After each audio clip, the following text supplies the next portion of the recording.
Hello दोस्तों, आपका स्वागत है हमारी यूट्यूब चैनल सनशाइन एकेडमी पे। तो आज हम लोग एवीएस के कुछ महत्वपूर्ण टॉपिक को पढ़ेंगे जो हमारे सीटेट के एग्ज़ाम में बार बार पूछे जाते हैं, जिनसे हमारे क्वेश्चन आते हैं सीटेट में। तो पढ़ते हैं। पहला है परिवार और मित्र। हमारे एवीएस में 5 थीम्स होते हैं। कितने थीम्स होते हैं? 5 होते हैं। उसमें फैमिली एंड फ्रेंड्स होते हैं, फूड होते हैं, शेल्टर होता है, वाटर होता है और ट्रैवल होता है। ये 5 थीम पे ईवीएस बनी हुई थी, जिनसे हमारे सीटेट के एग्ज़ाम में क्वेश्चंस पूछे जाते हैं। तो पढ़ते हैं परिवार और मित्र के बारे में। पहला थीम्स क्या है? परिवार और मित्र, फैमिली एंड फ्रेंड्स, और ये सबसे बड़ा थीम है। तो हम पढ़ेंगे जानवरों की विशेषताएं, जो एनिमल के फीचर्स होते हैं उसके बारे में पढ़ेंगे। तो पढ़ते हैं एनिमल फीचर्स के बारे में, यानी कि जानवरों की विशेषताओं के बारे में। विशेषताएं जो हैं उसके बारे में पढ़ेंगे।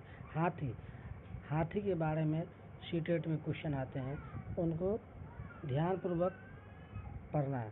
एक बड़ा हाथी दिन में 100 किलो से ज़्यादा पत्ते और झाड़ियाँ खा सकता है। कितने किलो? सवाल में पूछ देगा कि एक बड़ा हाथी दिन में कितने किलो भोजन करते हैं, या पत्तियां खाते हैं, या झाड़ियां खा सकता है। तो ऑप्शन में रहेगा 100, 120, 130, 140। तो हम अगर पढ़े हुए हैं तो सीधा हम लोग टिक लगा देंगे 100 किलो पे। तो एक बड़ा हाथी कितना खाता है? 100 किलो से ज़्यादा पत्ते खाते हैं और झाड़ियाँ खा सकता है। यह बहुत कम आराम करता है। हाथी बहुत कम आराम करता है, सिर्फ 2-4 घंटे आराम करते हैं। कितने? 2-4 घंटे ही आराम करते हैं। हाथी के झुंड का नेतृत्व सबसे बुजुर्ग हाथिनी करती है, यानी कि सबसे जो ओल्ड एज रहती है वो करती है इस ग्रुप का नेतृत्व। लीडरशिप कौन करती है?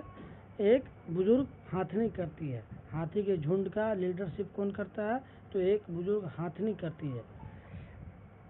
उसके बाद स्लोथ क्या है? यह भालू जैसा दिखता है। कैसा दिखता है? भालू जैसा दिखता है। यह दिन के लगभग 17 घंटे पैर से उल्टे लटक कर सोता है। यह भालू स्लोथ क्या है? स्लोथ भालू जैसा दिखता है और यह दिन के लगभग 17 घंटे पैर से उल्टे लटक कर सोता है। यह अपने पूरे जीवन काल में केवल 8 पैरों पर ही घूमता है। यह अपने पूरे जीवन काल में सिर्फ 8 पैर पर ही घूमता है। कितने? 8 पैर पे घूमता है। और कितने घंटे सोता है? तो 17 घंटे सोता है, और वो भी उल्टा लटक करके सोता है। और यह इतना लेजी जानवर है, जो जिस पैर पे रहता है उसी पैर के पत्तियों को नोच नोच के खाता है। चलते हैं, आगे बढ़ते हैं। चींटियाँ। चलते समय वो ज़मीन पर कुछ पदार्थ छोड़ती है, यानी कि चींटियाँ जो होती है वो चलते समय कुछ पदार्थ छोड़ती है, जिसे सूंघ कर पीछे आने वाली चींटियाँ रास्ता ढूंढ लेती है। यानी कि आप लोगों ने देखा होगा अपने घरों में या अपने आसपास के एक चींटी जहाँ जा रही है तो सारी चींटियाँ उसके पीछे पीछे जा रही थी। क्यों जाती है? तो हमें मालूम है कि जब चींटियाँ चलती हैं तो वह ज़मीन पर क्या छोड़ती है? कुछ पदार्थ छोड़ देती है, जिससे वो सूंघ करके क्या करती है? उसके जो पीछे आने वाली चींटियाँ रहती है वो लाइन लगा लेती है ना, और वो रास्ता ढूंढ लेती है। आगे बढ़ते हैं, पौधे के बारे में पढ़ेंगे। नेफेंथिस जो पिचर प्लांट जो है, यह इंडोनेशिया, ऑस्ट्रेलिया और भारत में कहाँ पाया जाता है? तो मेघालय में पाया जाता है। कहाँ नेफेंथिस यानी कि पिचर प्लांट कहाँ पाए जाते हैं? इसको याद रखना है, ये एग्ज़ाम में 100% क्वेश्चन आने वाला है। चींटियों के बारे में, स्लॉथ के बारे में, हाथी के बारे में, ये जो है हम आपको इम्पोर्टेंट टॉपिक पढ़ा रहे हैं, जो कि 100% पेपर में आते ही आते हैं। तो इसे ध्यानपूर्वक पढ़िएगा और अच्छे से नोट्स बना करके याद कर लीजिएगा। नेफेंथिस जो है, जो पीचर प्लांट होते हैं, तो ये जो पीचर प्लांट है ये इंडोनेशिया में पाया जाता है, ऑस्ट्रेलिया में पाया जाता है और हमारे जो भारत है उसके मेघालय राज्य में पाया जाता है। यह एक शिकारी पौधा है। कैसा पौधा है? यह एक शिकारी पौधा है जो चूहे, मेंढक और कीड़े मकोड़ों को फंसाकर खाता है ना। क्या है? यह एक शिकारी पौधा है जो चूहे को, मेंढक को और कीड़े मकोड़े को फंसा करके खाता है। कौन सा पौधा भाई? Pitcher plant. इसे नेफेंथिस कहते हैं। यह इंडोनेशिया में पाया जाता है, ऑस्ट्रेलिया में पाया जाता है और भारत के मेघालय राज्य में पाया जाता है। यह एक कैसा पौधा है? तो हम बोलेंगे शिकारी पौधा है। यह चूहे, मेंढक और कीड़े मकोड़े को फंसा कर खाता है। उसके बाद है बरगद का पेड़। क्या है? बरगद का पेड़ के बारे में पढ़ते हैं। इसकी लटकती हुई शाखाएं असल में जड़ें होती है।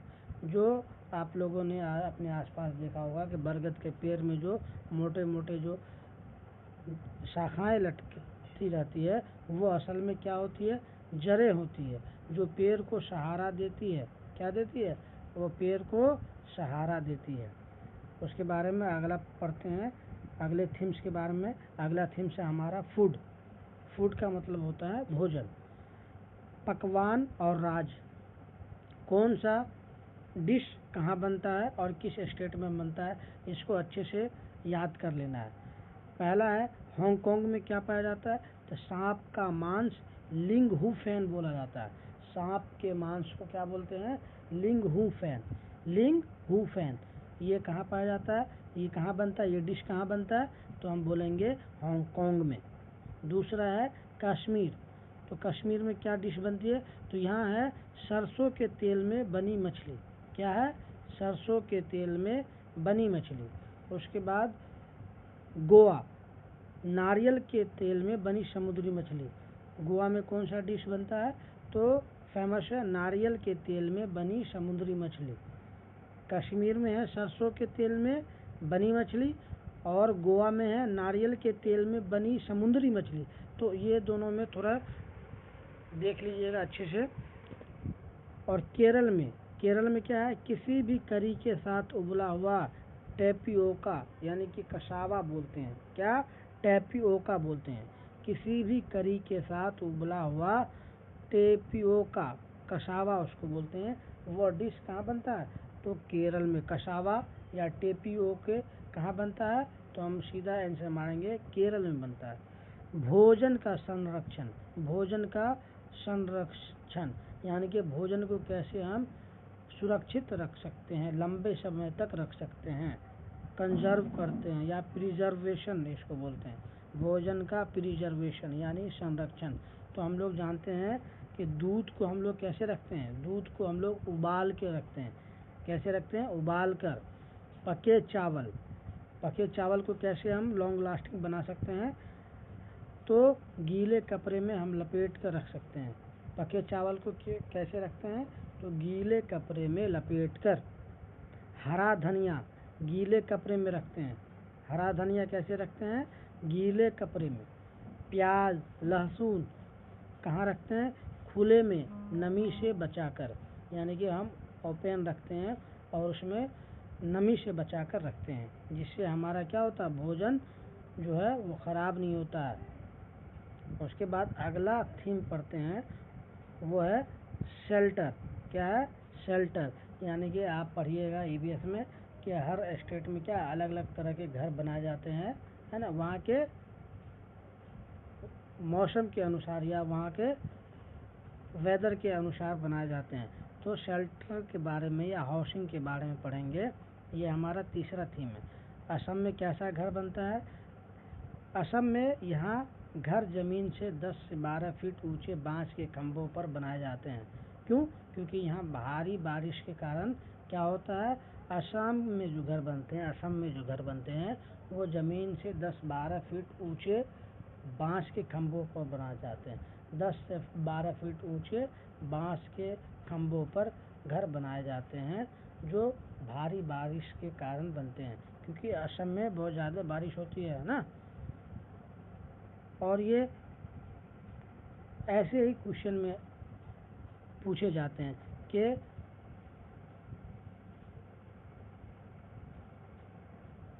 10 से 12 फीट ऊंचे बांस के खंबे का घर कहाँ बनाए जाते हैं। तो हमें मालूम होगा तभी तो हम टिक करेंगे ना। तो 10 से 12 फीट ऊंचे बांस के खंभों पर बनाए जाते हैं घर, है ना। वो कहाँ? तो असम में। क्यों? तो भारी बारिश के कारण, है ना। उसके बाद हम पढ़ेंगे लद्दाख। यहाँ घर पत्थर के बने होते हैं। लद्दाख में कैसे घर होते हैं? यहाँ घर पत्थर के बने होते हैं, फर्श लकड़ी के होते हैं और छतें फ्लैट होती है। फर्श कैसे होती है? लकड़ी के होते हैं। फर्श कैसे होते हैं? लकड़ी के होते हैं और छतें कैसी होती है? समतल होती है, फ्लैट होती है। निचली मंजिल पर खिड़कियां नहीं होती। जो नीचे वाली मंजिल होती है उसमें क्या होती है? वो उसमें खिड़की नहीं होती है। उसमें क्या नहीं होती है? खिड़की नहीं होती। क्यों? क्योंकि यहाँ भारी बर्फबारी होती है ना। बर्फबारी की वजह से यहाँ के लोग कैसे घर बनाते हैं लद्दाख में? यहाँ के घर पत्थर के बने होते हैं, फर्श लकड़ी के होते हैं और छतें क्या होती है? फ्लैट होती है, समतल होती है और इसके निचली मंजिल पर खिड़कियाँ नहीं होती है। उसके बाद पढ़ेंगे राजस्थान। राजस्थान के बारे में। यहाँ घर मिट्टी के होते हैं। राजस्थान में कैसे घर होते हैं? मिट्टी के। क्यों? क्योंकि यहाँ का वेदर कैसा होता है? बहुत गर्म होता है।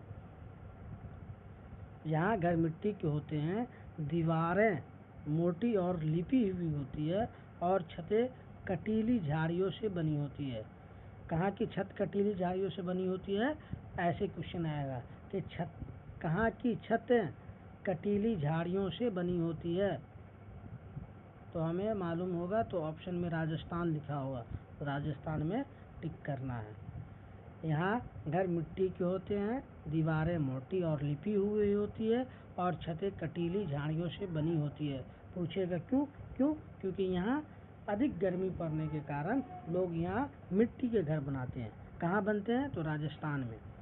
उसके बाद बढ़ते हैं आगे की तरफ। यहाँ श्रीनगर में यहाँ डोंगा और शिकारा नाव वाले घर पाए जाते हैं। यहाँ कैसे घर पाए जाते हैं? हाउस बोट की तरफ होते हैं। कैसे? हाउस बोट, यानी कि नाव पे ही घर बनाते हैं। नाव वाले घर, नाव की आकार जैसे घर बनते हैं। कहाँ? तो श्रीनगर में, है ना। हाउस बोट उसे बोलते हैं हम लोग, है ना। यहाँ डोंगा, क्या बोलता है? डोंगा और शिकारा। यहाँ के घर का नाम क्या है? डोंगा है और दूसरा शिकारा है। ये कैसे होते हैं? तो नाव वाले घर। कैसे होते हैं? नाव वाले घर पाए जाते हैं, हाउस बोट पाए जाते हैं। कहाँ? तो श्रीनगर में, है ना। तो जो लोग हमारे चैनल पर नए हैं, हमारे चैनल को सब्सक्राइब करें, शेयर करें, कमेंट करें और लाइक करें।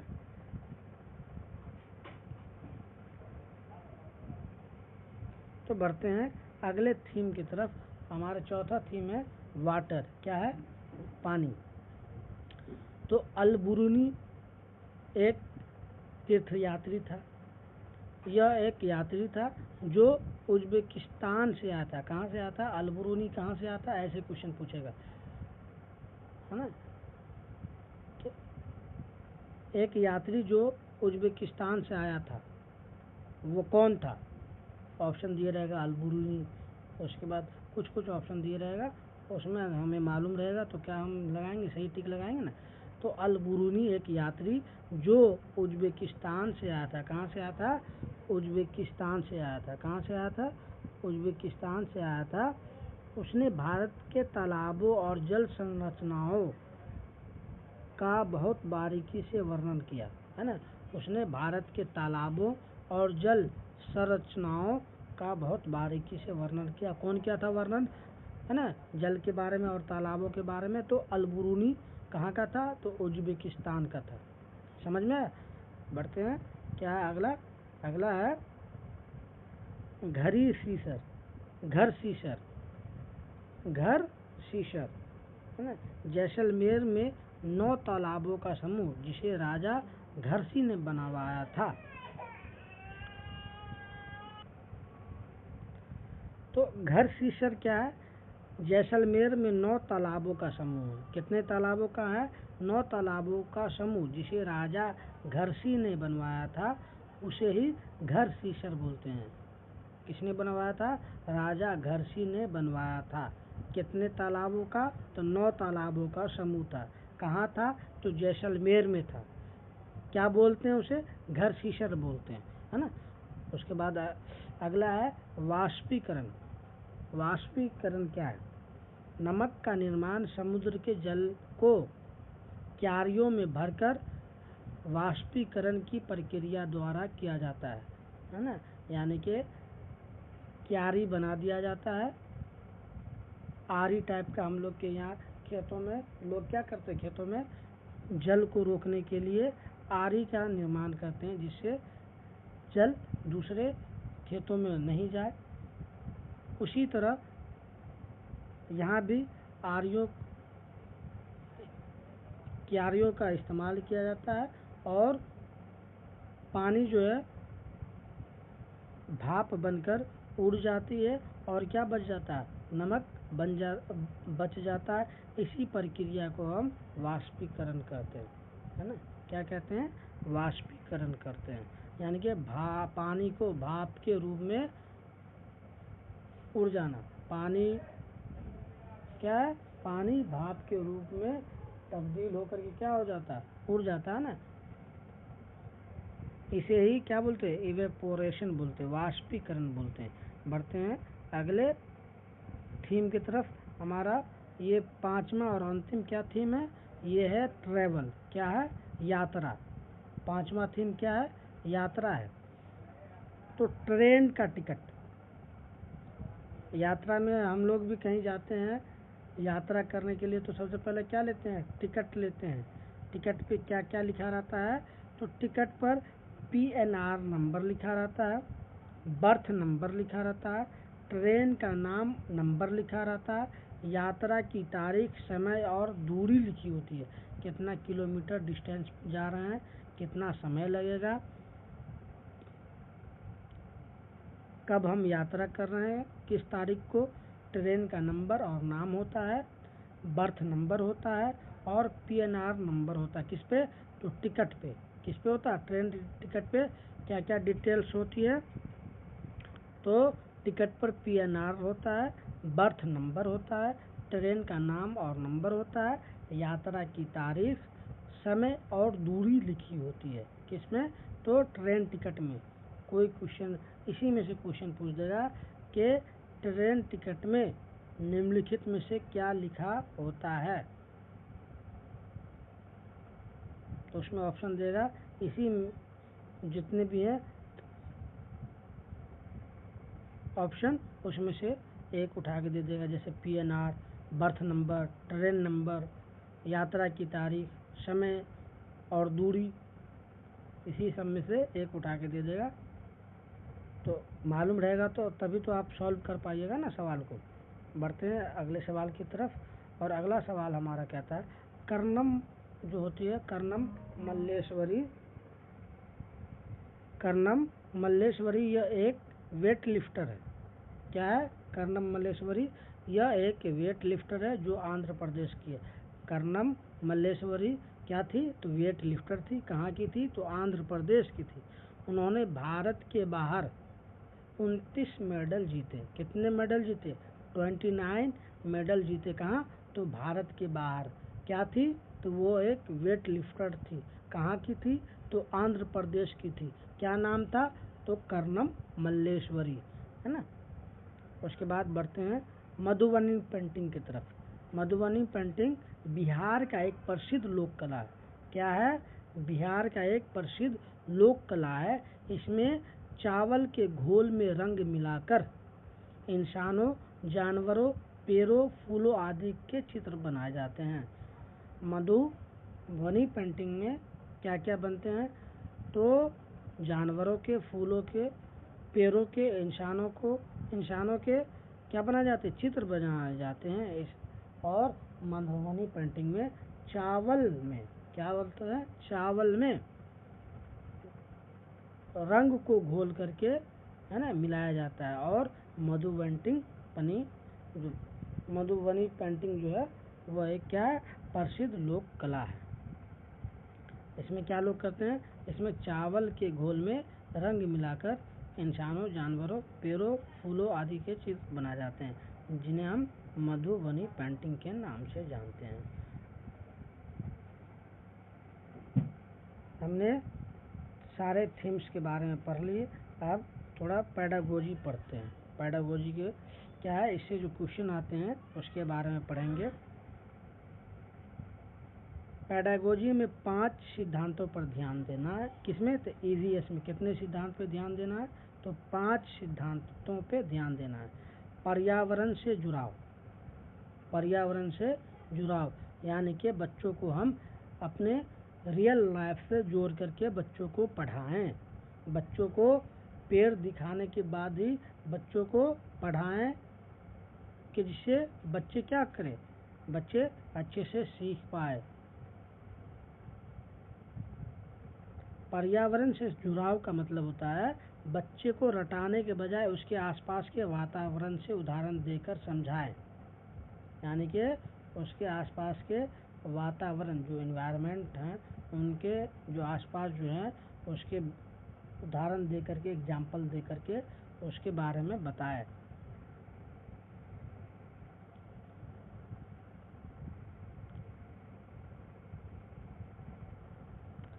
उसके बाद है सक्रिय भागीदारी, है ना, क्या है, सक्रिय भागीदारी। गतिविधियों, एक्टिविटीज और प्रोजेक्ट्स का प्रयोग करें। इन्वायरमेंटल स्टडीज में पर्यावरण अध्ययन में सबसे महत्वपूर्ण है एक्टिविटीज बेस्ड लर्निंग और प्रोजेक्ट बेस्ड लर्निंग। उसका ज़्यादा उपयोग किया जाना चाहिए, है ना। बच्चों को कुछ प्रोजेक्ट दे दे, 2-4 बच्चों को, बाबू इस पे प्रोजेक्ट पे काम करो। जैसे पार्ट्स ऑफ प्लांट के बारे में दे तो बच्चों को प्रोजेक्ट के तौर पे दे दे कि इसके पार्ट्स के नाम लिखें। तो बच्चे क्या होते हैं, उस प्रोजेक्ट में एक्टिव रोल प्ले करके अच्छे से बनाते हैं, अच्छे से गतिविधि में हिस्सा लेते हैं, भागीदारी लेते हैं, एक्टिव रहते हैं। उसके बाद शिक्षण सामग्री, जो हम टीचिंग लर्निंग मटेरियल यूज करते हैं, जैसे क्या क्या यूज करना चाहिए, इन्वायरमेंटल स्टडीज पढ़ाने के लिए, पर्यावरण अध्ययन पढ़ाने के लिए, या पर्यावरण अध्ययन के शिक्षक या शिक्षिका को क्या यूज करना चाहिए, चार्ट, मॉडल और वास्तविक वस्तुएं, रियल ऑब्जेक्ट का उपयोग करें, है ना। चार्ट बनाए और बच्चे को दिखाए, मॉडल, किसी पर कोई मॉडल बनाए और बच्चे को दिखाए, और बच्चे को रियल लाइफ से जोड़े, रियल लाइफ के ऑब्जेक्ट को दिखाएं और उसका उपयोग करके बच्चे को सिखाएं। ये हो गया शिक्षण सामग्री, जिसे टीचिंग लर्निंग मटेरियल बोलते हैं। उसके बाद है चौथा है बाल केंद्रित होना चाहिए। कैसा होना चाहिए, बाल केंद्रित होना चाहिए, है ना। बच्चा हमेशा एक्टिव रहना चाहिए। बाल केंद्रित का मतलब होता है, चाइल्ड सेंटर्ड का मतलब होता है कि बच्चा हमेशा एक्टिव रहना चाहिए। शिक्षक केवल एक सुविधा प्रदाता है। टीचर क्या है, टीचर एज ए फैसिलिटेटर है, बच्चे का एक सुविधा दाता है। बच्चे को केवल वो सुविधा प्रदान कर सकते हैं, लेकिन बच्चे को क्या होना चाहिए, बच्चा हमेशा एक्टिव होना चाहिए। ये हुआ चाइल्ड सेंटर। उसके बाद 5वां है इवैल्यूएशन, जिसे मूल्यांकन बोलते हैं। निरंतर और व्यापक मूल्यांकन पर जोर देना चाहिए, यानी कि कॉन्टिन्यूस एंड कॉम्प्रिहेंसिव इवैल्यूएशन पे जोर देना चाहिए, केवल परीक्षाओं के अंकों पर नहीं। यानी कि एग्जाम में कितना नंबर लाया उस पर नहीं काम करना है, कि बच्चों ने एक साल में कितना सीखा और बच्चों के अंदर क्या कमी थी, उसको हमें फिर दूर करना है। तो किससे पता चलेगा, तो कॉन्टिन्यूस एंड कॉम्प्रिहेंसिव एवल्यूएशन से पता चलेगा कि बच्चों में क्या कमी है। बढ़ते हैं कुछ सवाल की तरफ, जो ऊपर में हम लोग पढ़े हैं, डिस्कस करे हैं, उसके बारे में हम लोग कुछ सवाल कर लेते हैं। जो हमारे चैनल पर नए हैं वो हमारे चैनल को सब्सक्राइब करें, शेयर करें, कमेंट करें और लाइक करना ना भूलें। और चैनल को सब्सक्राइब करें तो बेल आइकन भी दबा लें, जिससे हमारी जो आने वाली जो यूट्यूब पे अपलोड होगी क्लास, उसका नोटिफिकेशन आप तक पहुंच जाए। तो पहला क्वेश्चन है, असम के घर ज़मीन से 10-12 फीट ऊंचे क्यों बनाए जाते हैं?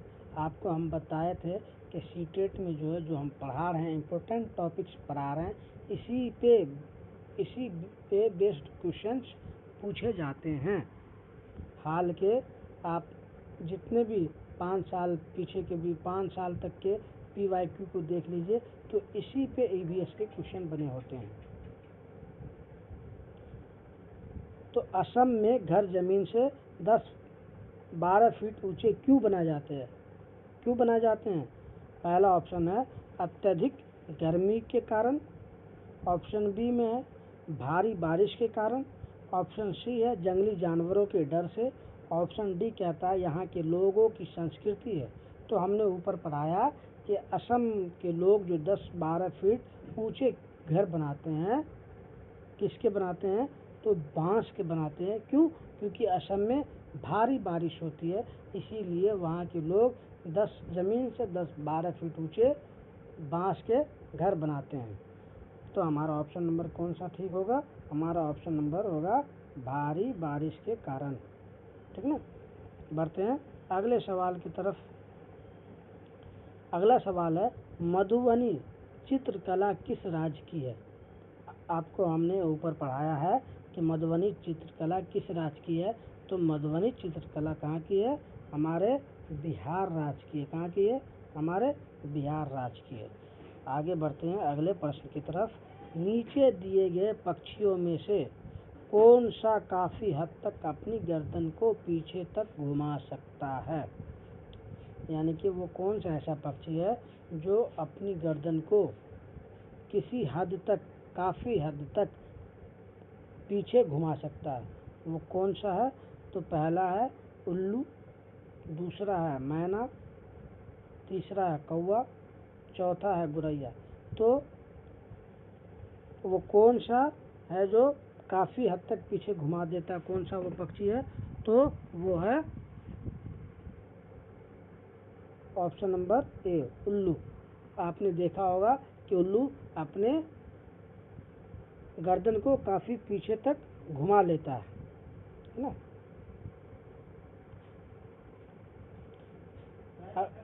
अगला प्रश्न कहता है कि रेगिस्तानी ओक, डिजर्ट ओक के बारे में क्या सत्य है? यह ऑस्ट्रेलिया में पाया जाता है, इसकी जड़ें बहुत गहरी होती है, यह अपने तने में पानी संचित करता है, उपरोक्त सभी। तो डिजर्ट ओक जो है वो ऑस्ट्रेलिया में पाया जाता है, इसकी जड़ें बहुत गहरी होती है, यह अपने तने में पानी संचित करता है, यानी कि जमा किए रहता है। ऑप्शन नंबर डी, यानी कि ये सभी होंगे। क्या होंगे? ये सभी होंगे, है ना? और इसकी जड़ें जो है, डिजर्ट ओक की जड़ें, जो रेगिस्तानी ओक होता है जो ऑस्ट्रेलिया में पाया जाता है, इसकी जड़ी होती है वो काफ़ी गहरी होती है ना? गहरी का मतलब जब तक कि उसको पानी, जब तक कि पानी ना मिल जाए उतना तक कि वो गहरी होती है। और यह कहाँ पाया जाता है? ऑस्ट्रेलिया में, है ना? यह अपने तने में क्या करता है? यह अपने तने में पानी को संचित करता है ना? बढ़ते हैं अगले प्रश्न की तरफ। अगला प्रश्न कहता है, खेजड़ी का वृक्ष मुख्य रूप से कहाँ पाया जाता है? खेजड़ी का वृक्ष जो है वो कहाँ पाया जाता है?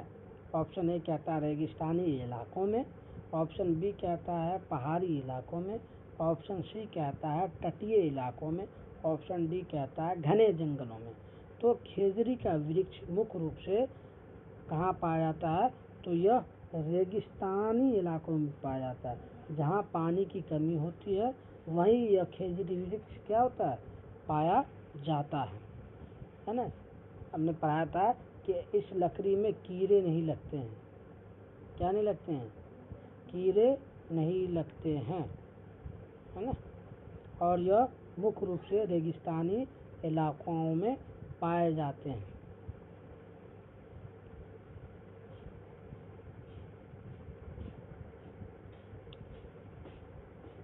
बढ़ते हैं अगले प्रश्न की तरफ। अगला प्रश्न है ईवीएस शिक्षण में क्षेत्र भ्रमण फील्ड ट्रिप का मुख्य उद्देश्य क्या है। आप अगर ईवीएस के टीचर हैं तो आप अगर बच्चों को क्षेत्र भ्रमण या कहीं घुमाने ले जा रहे हैं, है ना, घुमाने ले जा रहे हैं, तो उसका उद्देश्य क्या होना चाहिए। जो फील्ड ट्रिप होता है, बच्चों को बाहर ले जाया जाता है, उसका उद्देश्य क्या होता है, उसका मकसद क्या होता है। पहला है मनोरंजन, दूसरा ऑप्शन है प्रत्यक्ष अनुभव, तीसरा है समय बिताना, चौथा में है विषय को कठिन बनाना। तो क्षेत्र भ्रमण का मतलब है कि बच्चे क्या करें, वो प्रत्यक्ष अनुभव करें, है ना। क्या करें, बच्चे जो है प्रत्यक्ष अनुभव करें। उसके लिए हम फील्ड ट्रिप पे ले जाते हैं बच्चों को, जिससे बच्चे खुद से सोचते हैं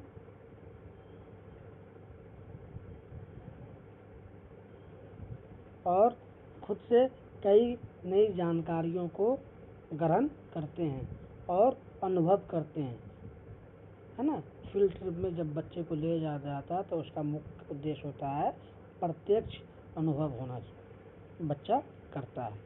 अगला सवाल है कि स्लॉथ के बारे में आपको ऊपर पढ़ाए हैं कि स्लॉथ के बारे में कौन सा कथन सही है, कौन सा कथन सही है। पहला ऑप्शन कहता है यह भालू जैसा दिखता है, दूसरा कहता है 17 घंटे सोता है, तीसरा ऑप्शन है यह जिस पेड़ पर रहता है उसी की पत्तियां खाता है ना। ये तीनों है ना, यह भालू जैसा दिखता है स्लॉथ, 17 घंटे सोता है उल्टा लटक करके पेड़ पे, और जिस पेड़ पे रहता है उसी पेड़ की पत्तियां को खाता। तो हमारा ऑप्शन होगा ऑप्शन नंबर डी, यानी कि उपरोक्त सभी। आगे बढ़ते हैं। अगला प्रश्न कहता है इनमें से किस राज्य में बावरी जल संरक्षण की पुरानी पद्धति है, यानी कि पानी को जमा करने की पुरानी पद्धति है कि बावरी बनाना, वो किस राज्य में है। तो जिस राज्य में पानी की कमी होगी उसी राज्य में बावरी बनाई जाती है, और यह मुख्य रूप से कहाँ बनाई जाती है। ऑप्शन नंबर ए केरल, जी नहीं, Kerala. Option number B Rajasthan, option C Paschim Bengal, option D Meghalaya. तो बावरी जो निर्माण होती है पानी को जमा करने के लिए, वो पुरानी पद्धति है बावरी बनाना, वो है हमारा राजस्थान। क्यों, क्योंकि राजस्थान में पानी की कमी होती है, जिससे हम पानी सेव करने के लिए बावरी का इस्तेमाल करते हैं। अगला प्रश्न की तरफ बढ़ते हैं। अगला प्रश्न कहता है बच्चों को ईवीएस पढ़ाने के लिए सबसे उपयुक्त तरीका क्या है। जब हम बच्चों को ईवीएस पढ़ाएं, मान लीजिए आप एक ईवीएस के टीचर हैं और आपको ईवीएस बच्चों को पढ़ाना है, तो आप किस तरीकों को अपनाइएगा। ऑप्शन ए में है केवल लेक्चर दीजिएगा, केवल लेक्चर देना। ऑप्शन बी में रटाना, ऑप्शन सी में है अनुभव आधारित सीखना, ऑप्शन डी में है पाठ्य पुस्तक पढ़ाना। आप अगर एक ईवीएस के टीचर हैं, क्लास में जाते हैं, तो आप बच्चों को जो पढ़ाइएगा तो वो कौन सा तरीका है जिससे आप बच्चों को अच्छे से पढ़ाइएगा। क्या कीजिएगा, सिर्फ लेक्चर दीजिएगा, या बच्चों को कहिएगा रटो बाबू, या सिर्फ पाठ्य पुस्तक बुक्स पढ़ा दीजिएगा। जी नहीं, उसे हमें क्या करना है, उसे हमें अनुभव आधारित सिखाना है ना। बच्चों को एक्सपीरियंस बेस्ड लर्निंग करवानी है, यानी कि अनुभव आधारित सिखाना है बच्चे को। जैसे हमने प्लांट के बारे में पढ़ाया, तो बच्चों को प्लांट को दिखाइए कि ये स्टेम है, ये इसे लीव्स बोलते हैं, ये फ्रूट है, ये फ्लावर है, ये रूट्स हैं। तो जब आप बच्चों को दिखाइएगा तो बच्चे क्या होते हैं, वो एक्सपीरियंस बेस्ड लर्न करते हैं। समझ में आया है ना? तो बच्चे को ईवीएस पढ़ाने के लिए सबसे उपयुक्त तरीका क्या होगा, अनुभव आधारित सिखाना होगा बच्चे को।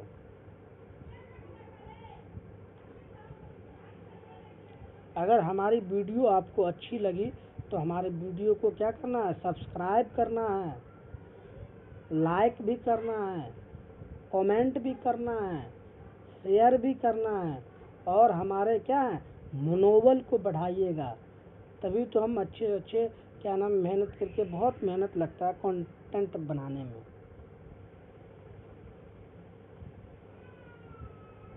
तभी हम समझेंगे कि हमारा मेहनत सफल रहा। तो बढ़ते हैं प्रश्न नंबर 10 की तरफ। तो प्रश्न नंबर 10 कहता है, वर्मी कंपोस्टिंग में किसका उपयोग होता है। वर्मी कंपोस्टिंग का मतलब होता है कि नेचुरल फर्टिलाइजर है ना, जो हम जैसे गोबर का क्या बनाते हैं, फर्टिलाइजर बनाते हैं, है ना। इसे जैसे वर्मिंग कंपोस्टिंग का मतलब है कि हम जो है खाद जो यूज करेंगे वो क्या है, वो नेचुरल तरीके से बनाया हुआ हो, न कि वो केमिकल वाले खाद को बोलेंगे। जो नेचुरल तरीके से हम बनाते हैं, जैसे गोबर की खाद बनाते हैं, है ना, उसे ही वर्मिंग कंपोस्ट कहा जाता है ना। तो ऑप्शन नंबर है, किससे बनाया जाता है, किसका उपयोग होता है, वर्मिंग कंपोस्ट बनाने में किसका उपयोग होता है।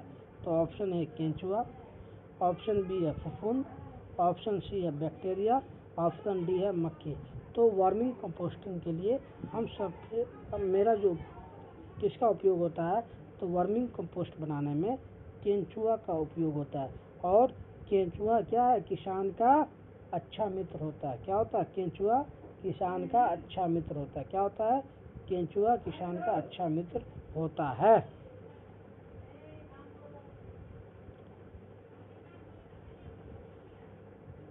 अगला प्रश्न है कि पीतल, ब्रास जिसे बोलते हैं, किन धातुओं का मिश्रण है। पीतल जो है, ब्रास जो है, वो पीतल जिसको इंग्लिश में हम लोग ब्रास बोलते हैं, किन धातुओं का मिश्रण है, किस धातु का मिक्सचर है। ऑप्शन ए है तांबा और जस्ता, तांबा और जस्ता। ऑप्शन बी में तांबा और टीन। ऑप्शन सी में लोहा और कार्बन।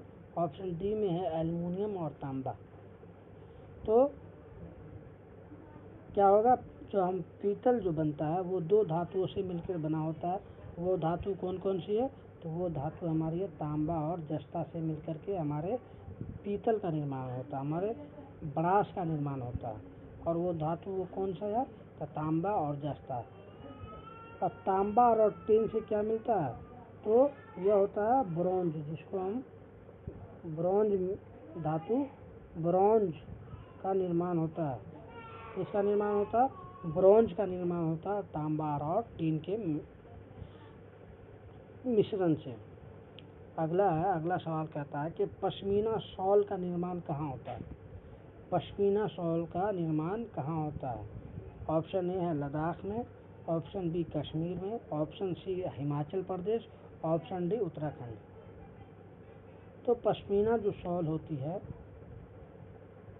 वो जो है कहाँ निर्माण होता है, कहाँ बनता है। तो ऑप्शन ए हमारा कहता है लद्दाख, ऑप्शन बी हमारा कहता है कश्मीर, ऑप्शन सी कहता है हमारा हिमाचल प्रदेश, ऑप्शन डी कहता है उत्तराखंड। तो पश्मीना शॉल जो है हमारा कश्मीर में बनता है। कहाँ बनता है, कश्मीर में बनता है। बढ़ते हैं अगले प्रश्न की तरफ। अगला प्रश्न हमारा है, ईवीएस में कक्षा 3 से 5 तक की थीम आधारित शिक्षा का उद्देश्य क्या है। यानी कि हमने आपको पीछे पढ़ाया है कि ईवीएस में जो थीम होते हैं, जो थीम आधारित शिक्षा का उद्देश्य क्या है। ऑप्शन ए कहता है रटना, काम करना, रटना कम करना, विषय को आपस में जोड़ना, बोझ कम करना या उपयुक्त सभी। तो ईवीएस का जो क्लास होता है, जो 3 से 5 तक की थीम आधारित शिक्षा का उद्देश्य क्या है, यानी कि वो इंटीग्रेटेड रहता है 3 से 5 तक का। उसी में सोशल साइंस रहते हैं, उसी में साइंस रहता है, उसी में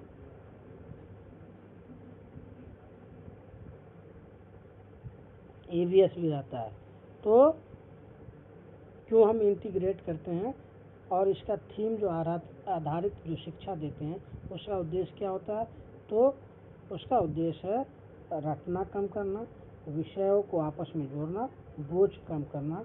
उपरोक्त में से डी, उपरोक्त में से सभी होगा आंसर, है ना। हमारा आंसर होगा उपरोक्त में से सभी, ऑप्शन नंबर डी हमारा करेक्ट ऑप्शन होगा। अगला सवाल है कि गोलकोंडा किला किसने बनवाया था।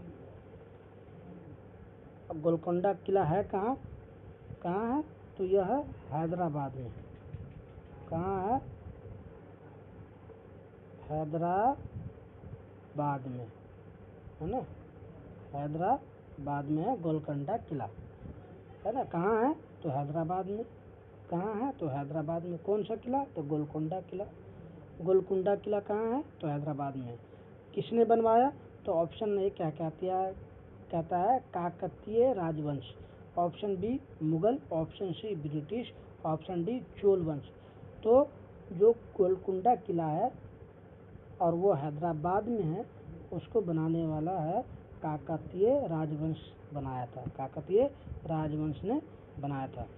और आज का हमारा आखिरी प्रश्न है प्रश्न नंबर 15, मानचित्र पढ़ाने के लिए आवश्यक कौशल क्या है। आप अगर किसी बच्चों को मानचित्र पढ़ा रहे हैं, मैप के बारे में बता रहे हैं, तो उसको पढ़ाने से पहले आपका जो क्या नाम है, कौन सा आवश्यक नेसेसरी स्किल्स हैं, कौशल हैं जो आपको पढ़ाने में मदद करेगा। तो ऑप्शन ए कहता है दिशाओं का ज्ञान होता है, ऑप्शन बी कहता है चित्रकला, ऑप्शन सी कहता है याददाश्त, ऑप्शन डी कहता है इनमें से कोई नहीं। तो मानचित्र पढ़ाने के लिए आवश्यक जो कौशल है वो हमारा क्या है, वो हमारा है दिशाओं का ज्ञान होगा। जब हमें दिशाओं के बारे में पता रहेगा तभी हम क्या करेंगे, मानचित्र को अच्छे से पढ़ा सकते हैं। तो आज का क्लास यहीं तक। अगर अच्छा लगा हो तो हमारे चैनल को सब्सक्राइब करें, शेयर करें, लाइक करें, कमेंट करना, है ना। और जब सब्सक्राइब कर दो तो बेल आइकन दबाना ना भूलें। तो आज के लिए इतना ही, धन्यवाद।